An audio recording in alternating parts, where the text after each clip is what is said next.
we're going to keep it going, guys. Oh my gosh, this is fun. Okay, so cameras are off. Shout out to all the listeners in the ether who is... The cameras are off. Yeah. This is so weird. This is weird, right? I feel like... I'm looking at it and I'm making faces. Ryan's naked. I am naked. He's already naked right now. We've been naked the whole time. You just haven't even been paying attention. Yeah. Go check out the video version because we're naked. We're green not. screen clothes. No, this is going to be the time we reserve for the community who... I mean, you guys are the diehards. If you sat through 40 minutes of this, you must like us. We do appreciate your time, Comic Fam. And, we hope that you are enjoying the show, maybe while you're bagging and boarding, while you're prepping for con, while you're pricing books, going through your Overstreet scoffing at how expensive the book is. Oh, wait, no, that's a 35-cent variant. Whoopsies. It's not worth that much. But Jeff, nerd jokes. I know it's what you come in for the comic book banter. Let's do it. But Jeff, the Crow. Okay, I get a call from this guy, and he's like, "Yo, look at this." Sends me a picture. He sends in his Crow lot 1 through 4. And he shows me the picture of the receipt from CGC, and it says Crow number 1, 9.8. Crow number 2, 9.8. Crow number 3, 9.8. Crow number 4, 9.8. And that's not the best part. No, and I didn't have an issue 4. I had 2 number 3s. Oh, that's that what it was? Yeah. It was 2 number 3s. Excuse 2 me. number 3s. So, I have a personal collection. I've had these books for a while. I got in the collection at some point. They were nice. I liked the Crow. How long have you had them? I've had them for 10 years probably, at least. Okay. And they've just been sitting in a box. And I was like, I might as well just grade these. I have stuff that just, I don't grade that much modern stuff really. And so I sent it in and I was like, I don't know what I'm going to get, but whatever. Might as well get them encapsulated. And I get this sheet, like you said, from CGC because, and I'm like, okay, what's the damage here? And I was like, oh. So I start looking them up. I was like, okay, well, what's the actual value? Oh my gosh. So you didn't even know that this is one of the hottest independent books on the market right now? No, I mean, I knew it was a cool book, but I didn't look up values, and I was just going to wait for grades anyway because there's no point freaking out about potential when I just don't have it. And I look them up, and there's some big numbers. Number 1 is crazy. It's 2+ K. What? For number 1, 9.8, is white it pages. optioned? Is it doing anything? Is the Crow happening? Right? There's no word. No reason for No this? word yet. It's all black covers. Every one of these covers, there's 4 in there. They're such tough They're books. so tough. They're black. The paper's cheap. That's the thing. The paper. I'm looking at it back there. Yeah, the paper is so... Oh, yeah. There's one right behind it. The paper is so cheap, to the point where if you have even the slightest bit of moisture, it's kind of like if you are touching a comic book that has a glossy cover, and you have to smear it so that if you get it signed, because it's gonna blur if you even touch it a little bit. The whole comic is like that. You touch that cover even too long, that black isn't going to be black. Yeah, and you get a fingerprint or something like that, and then it's damaged right away. I mean, it's lucky that it survived as long as it did. I don't know how you did that. I don't know either. It doesn't even make sense. Yeah, it doesn't. And then the 2 came 9.8, and that's I think that's a K. The 3 shocked me. This is interesting here. This is really interesting. I looked up the 3 and how many were on the census. There were no sales of a 9.8. There's no public sales of a 9.8 on this book. Okay, and there've been of all the other books there have been. There were only 6 copies in 9.8. Okay, that's it.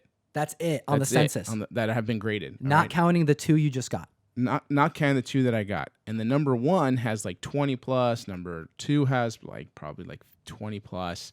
4 has 15 or something. I don't remember. But the 3 was extremely low. And so now there's 8. So I theoretically have 25% of all the 9.8 3s. And I'm just trying for now. I just got to figure out how to market them. Obviously, that's the next step because I really just want to keep the 1. And it's interesting because the 3 is cool. I'm like, wow, it's rare. I don't know. Yeah, I mean, I'm into these books for $100 maybe, all freaking 4 of them, for 10 years ago.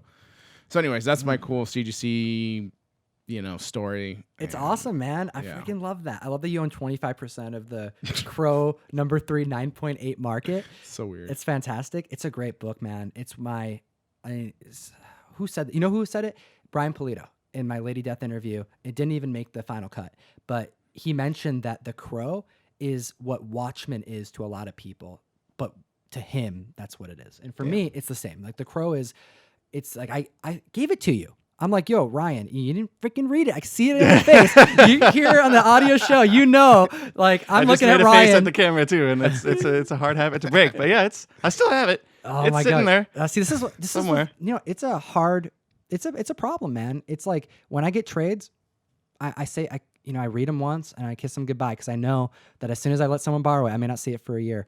And you know what? It's okay, because man. they love it so much and they're reading it all you the time. need to read that book. And if anyone here, and shout out to all the audio people who listen to us.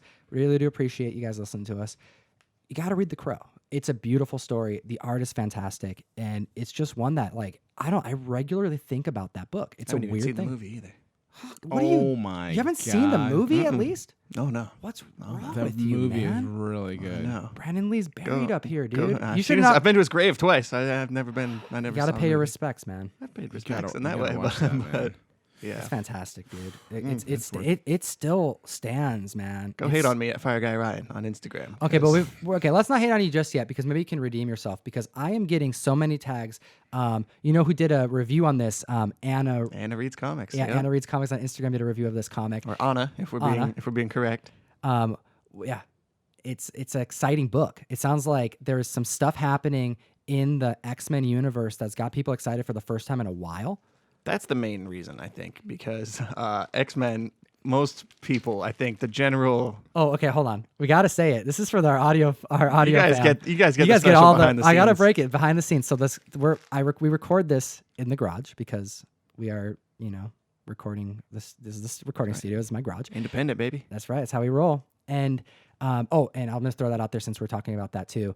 It does a whole lot for our show if you rate the podcast on any of the platforms that you're currently listening to us on. Just throwing that out there. Please. But it is hot.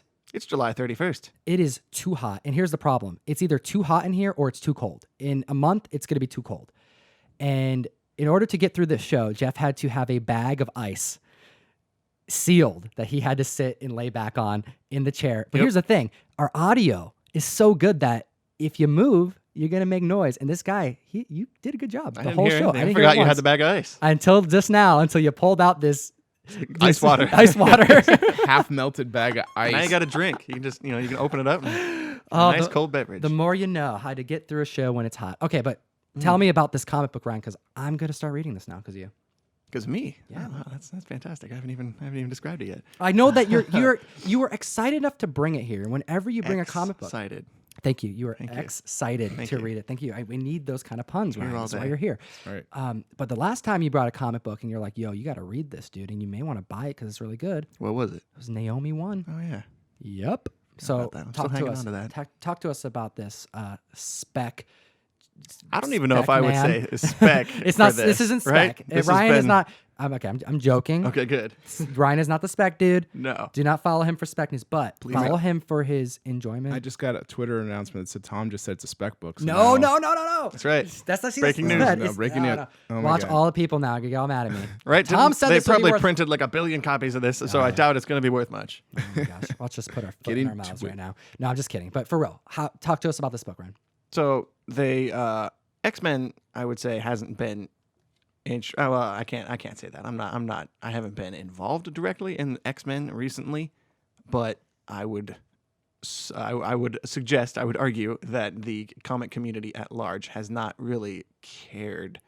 The 45 variants they About put X-Men. out for every comic isn't doing it?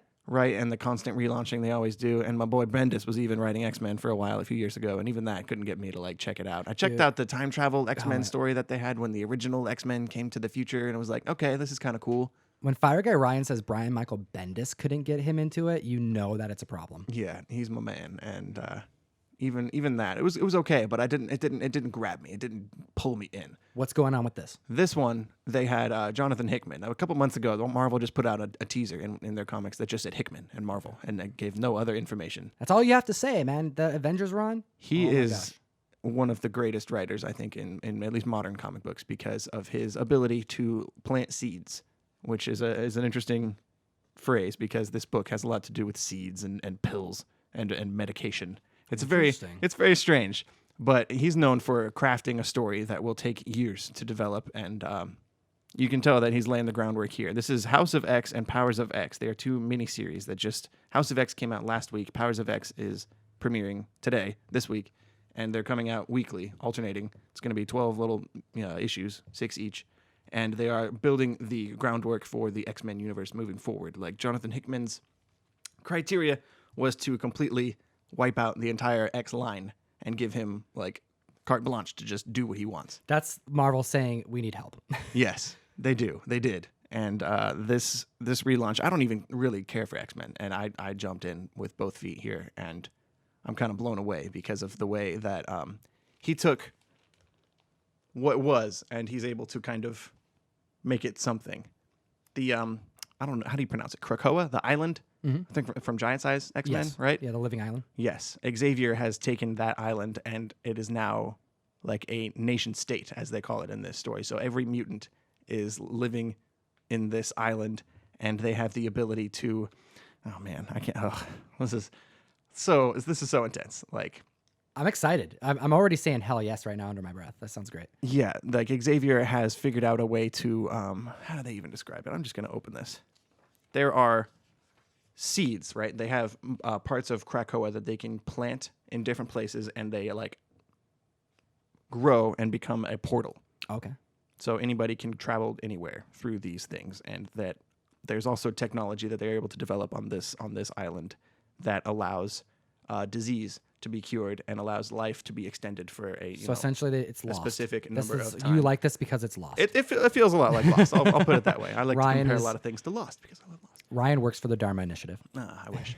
But so through this crazy new super medication that they're able to develop using this new mutant technology, the mutants are able to kind of secure a position of power for themselves and make every other country and civilization on the planet kind of come to them on bended knee and say, like, we would like access to these super pills. Ooh, okay. And Xavier's saying, like, okay, cool, we'll give them out to you, but you guys got to, meet these conditions.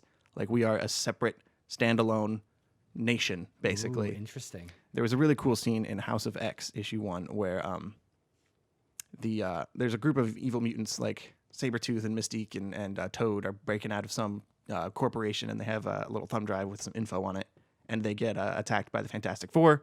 They capture Sabretooth, but Cyclops shows up through one of these portals and is like, hey guys, I know we're friends. Nice to see you. I'm going to need to take Sabretooth back with me. He's a mutant. We have, what do you call it? Diplomatic immunity. You guys can't touch him. I know he did a crime. He's a mutant. We're going to take him. But they don't let him. So Cyclops kind of he's like, okay, cool. I guess in the interest of not starting a conflict, you guys can have him. But then he throws a jab at them and name drops Franklin Richards, which is their kid, who has probably the most powerful mutant abilities, I think, of any character in the Marvel universe. And he says, when you want him to, he has family waiting for him back here on our island with the rest of the mutants, and the word family is put in bold, so he's specifically kind of sticking the knife into them, his actual parents, his actual family. And it just kind of raises the question, like it definitely plants a seed for the future, I think, of maybe a conflict between the X-Men and the Fantastic Four, which is another series that Hickman revitalized. You mentioned earlier the death of Johnny Storm, and that was Jonathan Hickman. Mm-hmm. And I think based on that and based on his work with Avengers and New Avengers and Infinity, and how the recent Infinity War movie, I think, kind of basically took most of their story from that Hickman storyline. I think this might be something to keep an eye on. These two miniseries definitely are worth keeping an eye on, but I'm excited to see what comes next, because there's going to be just X-Men #1 is going to come out after all of this is done. Ooh. And I'm on board. It's Oh, weird. My goodness. It's weird. I'm not. I this don't is a really go first for Ryan. mutant stuff. So this is awesome. I'm on board all for Jonathan Hickman. All without leading the story with Logan. Yeah, he's in it. He's involved. He's on the team. But that's when I like Wolverine the best. When he's part of the team and it's addressed as a unit. He's not front and center on any of the covers I've seen.